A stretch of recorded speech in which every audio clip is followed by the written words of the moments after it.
روزہ خوروں کا عبرتناک انجام۔ عن ابی امامۃ الباہلی رضی اللہ عنہ قال سمعت رسول اللہ صلی اللہ علیہ وسلم یقول بینما انا نائم اتانی رجلان فاخذا بدبعی فاتیا بی جبلا وعرا فقالا اسعد فقلت انی لا اطیقہ فقالا انا سنسهله لك فسعدت حتى اذا كنت في سواء الجبل اذا باصوات شديدة قلت ما هذه الاصوات قالوا هذا عواء اهل النار ثم انطلق بي فاذا انا بقوم معلقين باراقيهم مشققة اشداقهم تسيل اشداقهم دما قال قلت من هؤلاء قال الذين يفطرون قبل تحلة صومهم الحدیث رواہ ابن خزیمہ وابن حبان، اور حدیث جو ہے وہ صحیح ہے۔ حضرت ابو امامہ باہلی رضی اللہ عنہ کہتے ہیں میں نے رسول اللہ صلی اللہ علیہ وسلم کو فرماتے ہوئے سنا، میں سویا ہوا تھا اور میرے پاس دو آدمی آئے، انہوں نے مجھے بازوں سے پکڑا اور مجھے ایک مشکل چڑھائی والے پہاڑ پر لائے اور دونوں نے کہا اس پر چڑھیں۔ میں نے کہا میں نہیں چڑھ سکتا۔ انہوں نے کہا ہم آپ کے لیے سہولت پیدا کریں گے، بس میں چڑھ گیا، حتیٰ کہ میں پہاڑ کی چوٹی پہ پہنچ گیا جہاں میں نے شدید چیخ و پکار کی آوازیں سنی۔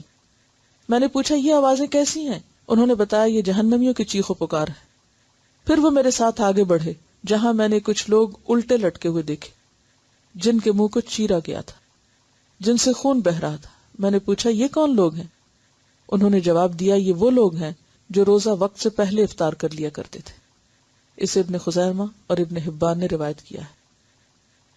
اب آپ خود سوچے کہ وقت سے پہلے افطار کرنا اگر اتنا بڑا جرم ہے تو روزہ نہ رکھنا اور بلا وجہ نہ رکھنا کتنا بڑا جرم ہے۔ اب جیسے یہ جو زلزلہ آیا ہے تو میں سوچ رہی تھی کہ بہت سے لوگ اس لحاظ سے خوش قسمت تھے کہ روزے کی حالت میں ان کی موت آئی، لیکن ان لوگوں کی بدقسمتی کا کیا ٹھکانہ کہ جو روزے کے دن میں بغیر وجہ روزہ چھوڑے ہوئے اور اوپر سے زلزلے کا شکار ہو گئے، جہالت اور لا علمی اور اللہ کی نافرمانی کی حالت میں۔ کیونکہ جو لوگ اللہ کے فضل سے عبادت کی حالت میں دنیا سے رخصت ہوتے ہیں ان کے لیے ہم سب کا ایک حسن ظن ہے، اور جو لوگ اللہ کی نافرمانی کی حالت میں فوت ہوں ان کے لیے بہرحال ایک تکلیف تو ہے۔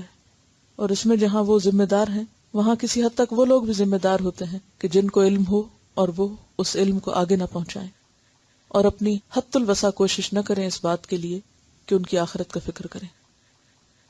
میں یہ سوچتی تھی کہ دنیا میں جب ہمیں کسی کی تکلیف نظر آتی ہے تو ہم میں سے ہر ایک کا دل کسی نہ کسی طرح ان کی مدد کرنے کے لیے کرتا ہے۔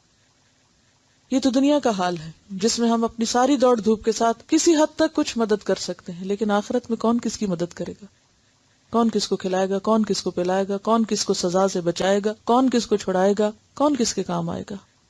کوئی بھی نہیں۔ یہ بھی خدمت خلق ہے، لیکن اس سے بڑی خدمت خلق یہ ہے کہ انسان عام حالات میں بھی اللہ کے راستے میں اپنا وقت، اپنا مال، اپنی صلاحیتیں لگائے تاکہ اللہ کے بندے اس بڑے دن کے عذاب سے بچ سکیں۔ تو دین کی تعلیم کو عام کرنا اور دین کی خدمت کرنا یہ بہت بڑی خدمت خلق ہے۔